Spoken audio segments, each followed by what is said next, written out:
All right, well, thank you for hanging in there for this final presentation, which is going to look at some of the growing science that supports a benefit of prenatal choline on pregnancy outcomes. And so I'd like to begin just by emphasizing that choline does play a critical role in fetal development. And so first, as you know now, choline as phosphatidylcholine, it's a main constituent of cell membranes. So large amounts of choline are going to be required during periods of accelerated cell division and tissue expansion that occurs in pregnancy. And then as acetylcholine, choline plays a very important role in brain development.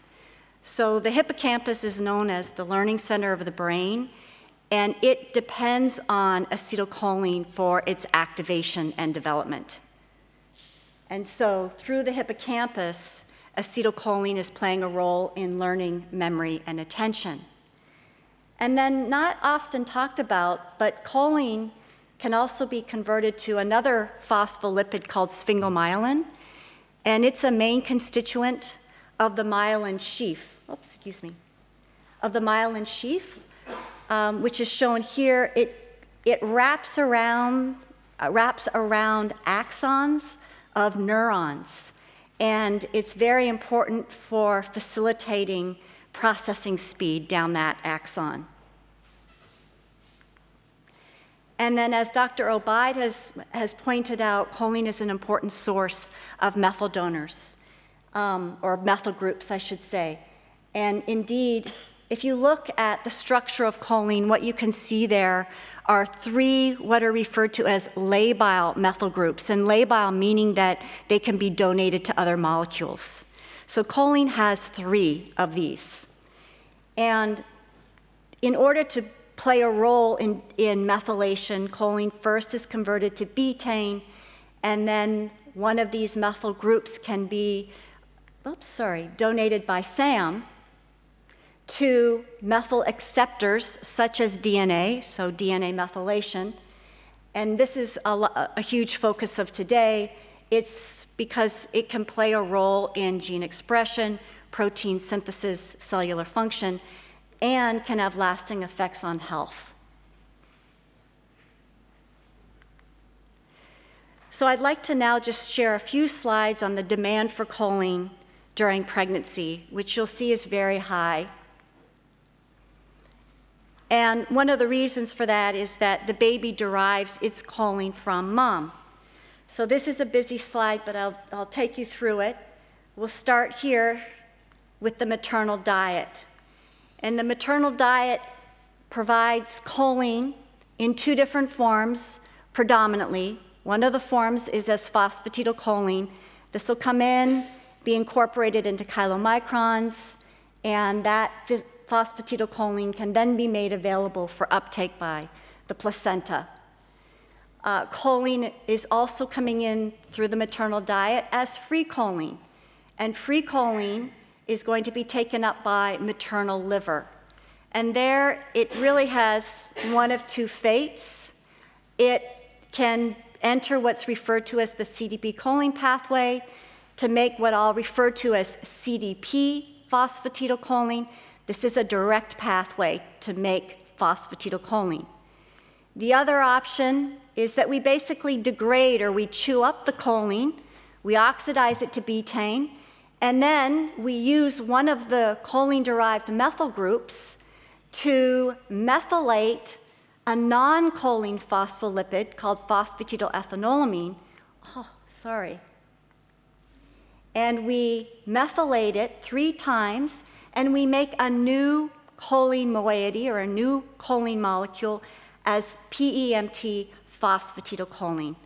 So this may actually seem kind of inefficient, that we're going to chew up choline to make phosphatidylcholine via this PEMT pathway. Why do we do that? Well, one of the thoughts is because the PC made from the CDP choline pathway is very different from the PC made through the PEMT pathway in terms of its fatty acid constituents. The PEMT phosphatidylcholine is enriched in DHA, whereas the PC made through the other pathway is enriched in shorter, more saturated fatty acids.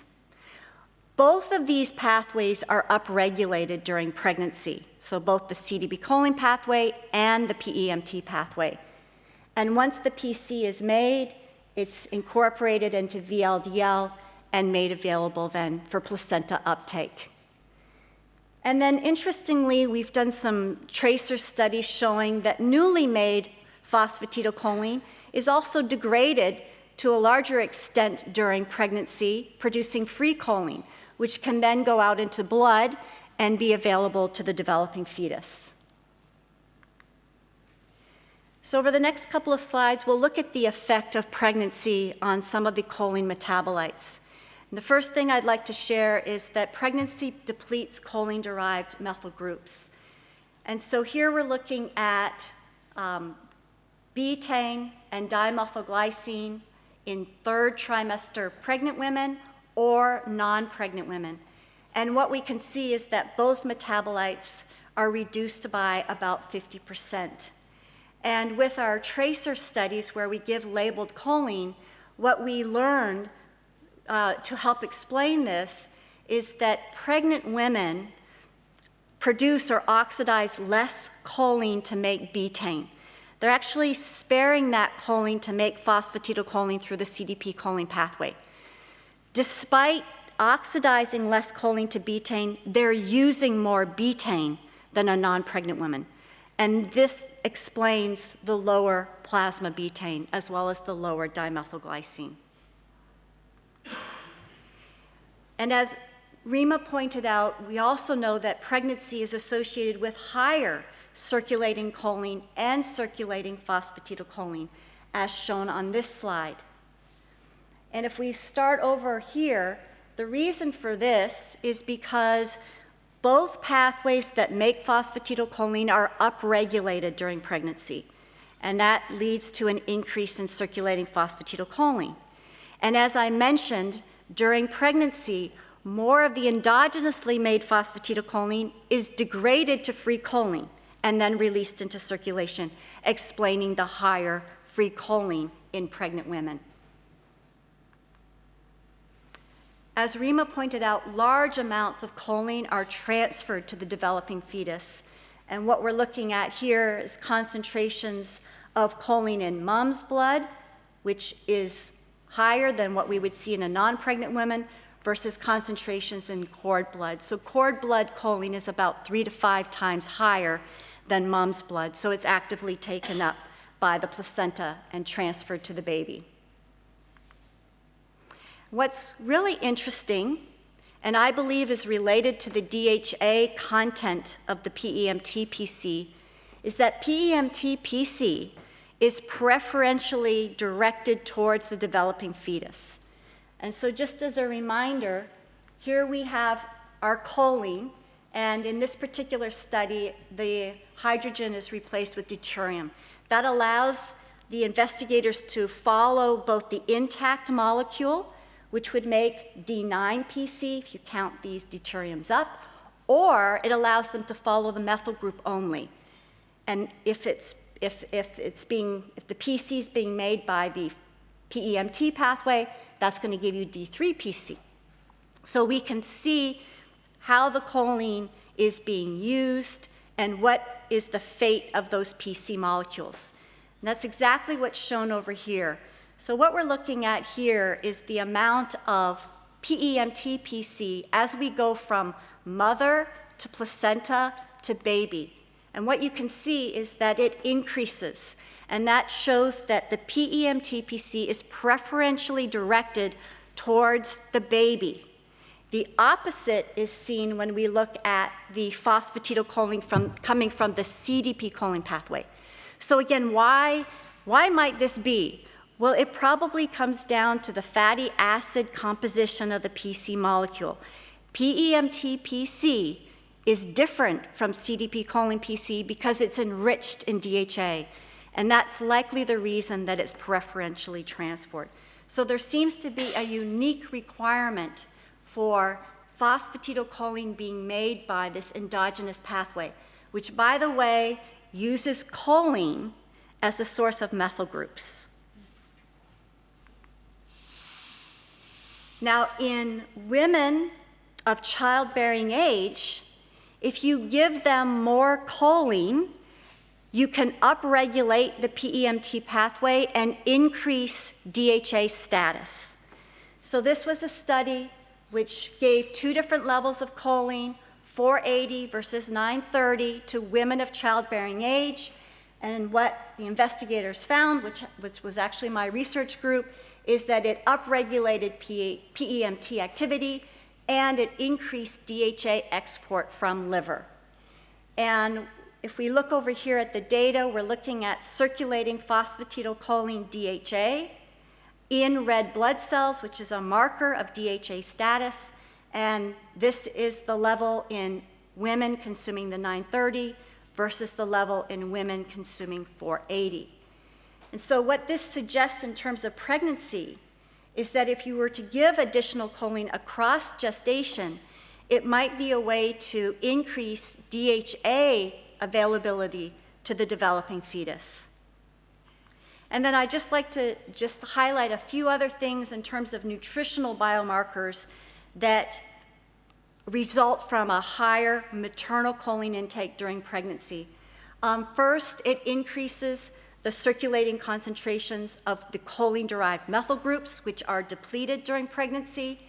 It enhances the DNA methylation of the placenta, which would be expected to improve the DNA integrity of the placenta. And it overcomes some of the metabolic inefficiencies or disturbances in choline metabolism that arise from genetic variants in both choline and folate metabolizing genes. So now I'd like to get to what's the important part of of my talk, and that is, can higher maternal choline intake improve pregnancy outcomes? So this was one of the first studies that came out in humans suggesting that if women consume more choline during pregnancy, and this would be during this first 8 weeks of pregnancy, it is associated with reduced risk of neural tube defects.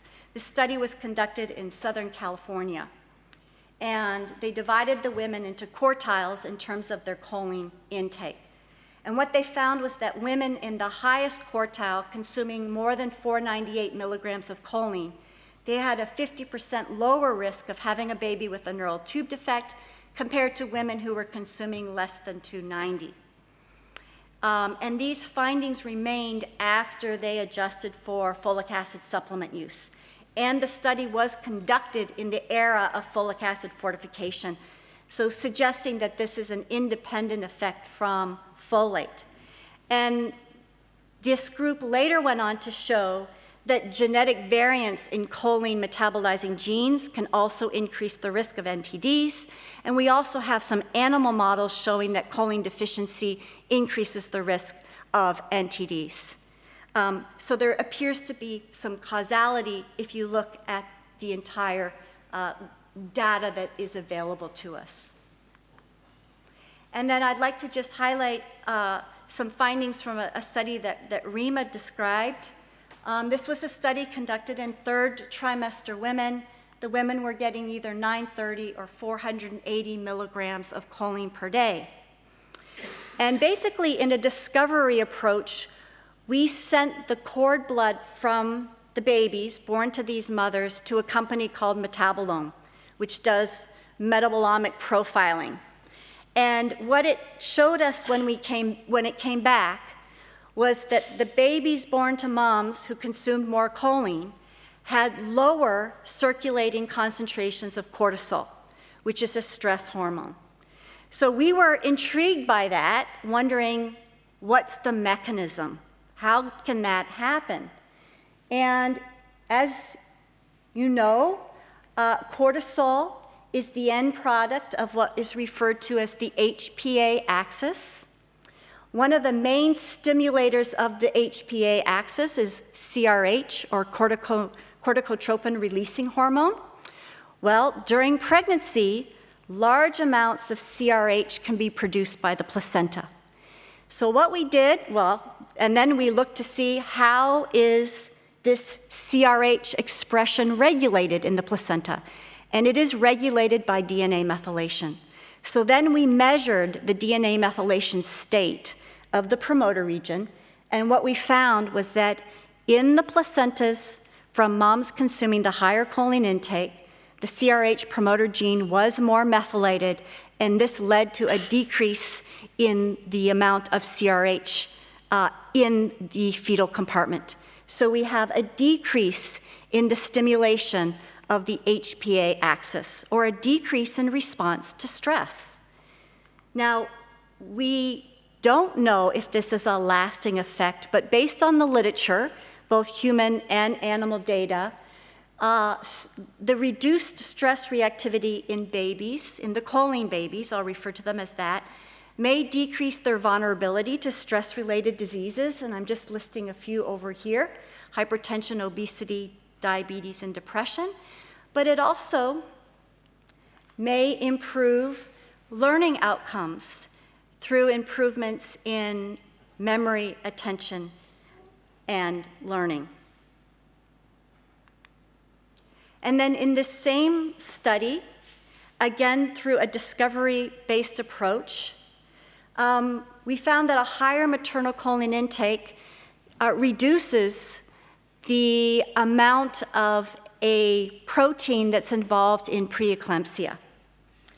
And so just to provide a little bit of background, preeclampsia is a disorder of pregnancy. It's a problem with the placenta. The only cure is delivery and getting the placenta out of the mother. In the preeclamptic placenta, one of the things that happens is we get overexpression of a protein known as sFlt1, and this is an anti-angiogenic protein. When it's overexpressed, it spills into mom's blood, and there it binds a pro-angiogenic factor known as VEGF, and it prevents VEGF from binding to its target on endothelial cells that line mom's blood vessels as well as some of her organs. And this then leads to endothelial cell dysfunction and some of the clinical manifestations that we see: maternal hypertension and kidney problems. Notably, when you give more choline to a pregnant woman during the 3rd trimester, in this particular case, what you see is diminished expression of sFlt1. So you have less sFlt1 getting into maternal circulation. More VEGF is free to bind its target receptor on endothelial cells, and this leads to normal endothelial cell health, suggesting then that supplementing the maternal diet may be a way to reduce the risk of preeclampsia. Now I'd like to move to really what has gotten most scientists interested in prenatal choline, and that is the rodent work, and there's decades of it, showing that when you give mom more prenatal choline, that it has lasting benefits on offspring cognitive functioning. And we'll just take a look at one example of that. So in this particular study, we have a control group, and the control group is offspring of moms who received a normal child diet, not deficient in choline, presumably adequate in choline. And then we have the supplemented group, which are the offspring born to moms who got more choline during pregnancy. And what the investigators did was they measured cognition in the adult offspring at various stages of life. You can see across the lifespan of the mouse. And one of the ways to measure cognition is via this 12-arm radial maze, where the offspring are put into the center. They are expected to go down an arm, retrieve the bait, eat it, and go back to the center. If they go down an arm that they've already been down, there's no food there, that's counted by the investigators as an error. And that's what the investigators are measuring. So if you look over here, you can see that at every age point or every age, the offspring of the moms who got prenatal choline, extra prenatal choline, commit significantly less errors on this 12-arm radial maze. And what is more fascinating to many scientists is that if you look at the control offspring, you can see that over time as they age, cognition declines. And this is significant. Whereas in the offspring of whereas in the offspring born to the choline supplemented moms, the extra choline in utero protects them from this normal decline in cognition with the aging process. And I'll just point out that there's really been no other study that I'm aware of with any nutrient to show that if you compare normal to supplemental, just by changing a single nutrient, that you get this kind of effect. And it's not just healthy animals that you get some benefits in terms of neurocognition. There's now several studies that have shown, and this is in rodents, that have shown that prenatal choline protects against a variety of neural insults. And one of those neural insults, Rima has already pointed out, and that's fetal alcohol syndrome, but also those associated with Alzheimer's disease, Down syndrome, autism, schizophrenia, and more. So what about humans? Can prenatal choline have benefits in terms of human cognition? And this was a study that was done by my group. You can tell that, generally speaking, by the amount of choline that was given. So we gave these two different levels of choline, 930 versus 480. They were given across the third trimester of pregnancy. I had colleagues then that looked at aspects of cognitive function in the infants. And one of those aspects of cognitive function that they looked at was processing speed. And so they administered a visual attention task to measure eye movement reaction time to sequences of briefly presented visual stimuli. So that's what we're plotting over here on this graph. So we have reaction time of the infants from born to moms who were supplemented with the additional choline during pregnancy in red versus the 480 group. And what you can see is that at each time point that was measured, the infants from the moms getting the higher choline intake had faster processing speed. My colleagues then looked at aspects of cognitive function in these children at age 7. And what they found is that the benefits are enduring. And they found improvements or superior attention, visual memory, and problem-solving skills in the 7-year-olds born to moms who got the higher choline intake during pregnancy. And the visual memory finding is consistent with a large prospective observational study reporting better visual memory in 7-year-old children of mothers who consumed the highest quartile of choline versus the lowest during her pregnancy.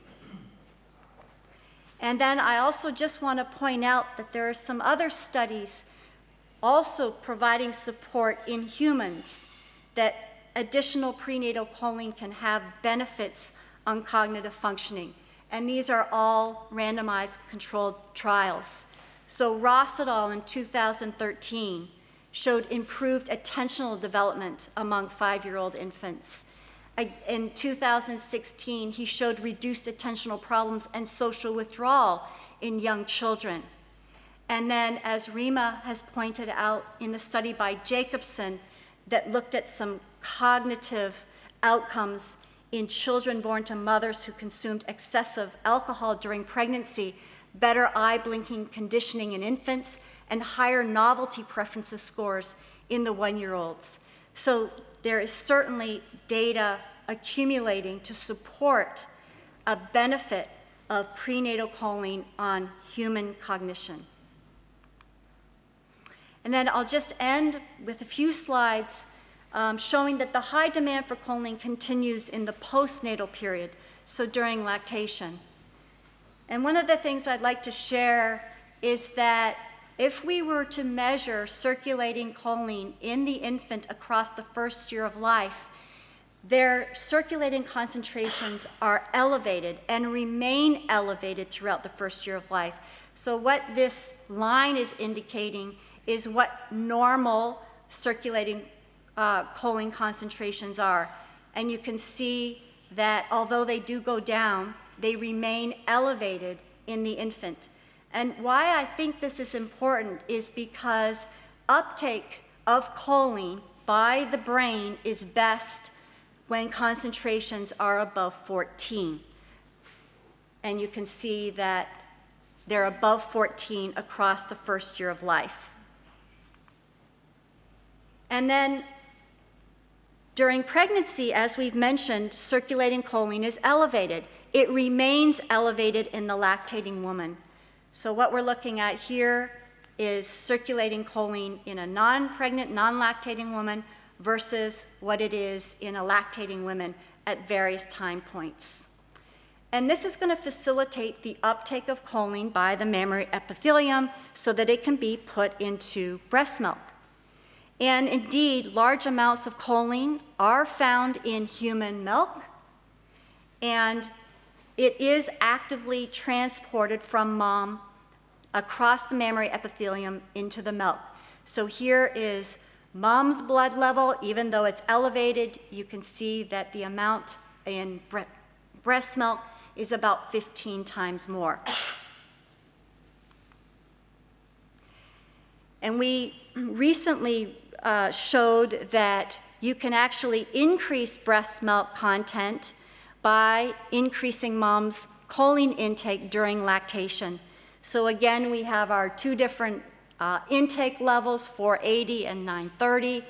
And what you can see is that it increases one of the major forms of choline in breast milk, glycerol phosphocholene, as well as phosphocholine. So these are the two main forms of choline in breast milk, both of which were significantly increased when mom consumes more choline during lactation. So I'd just like to end with a few key takeaways. I think that overall, these data suggest that consuming additional choline during the perinatal period will improve nutritional biomarkers and, more importantly, pregnancy outcomes. And the current data supports supplementing the maternal diet with between 350 to 550 milligrams per day. Now, there is an upper level of tolerance that you don't want to go above, and that's 3,500 milligrams. So we're well below that. But I think that there is compelling data to support supplementing with these amounts of choline. So I'd like to thank you for your attention. I believe we actually have plenty of time for questions. If you'd like to ask any to the panel, please come to the mic, introduce yourself, and we're happy to do our best to answer them. So thank you for remaining throughout the presentations today.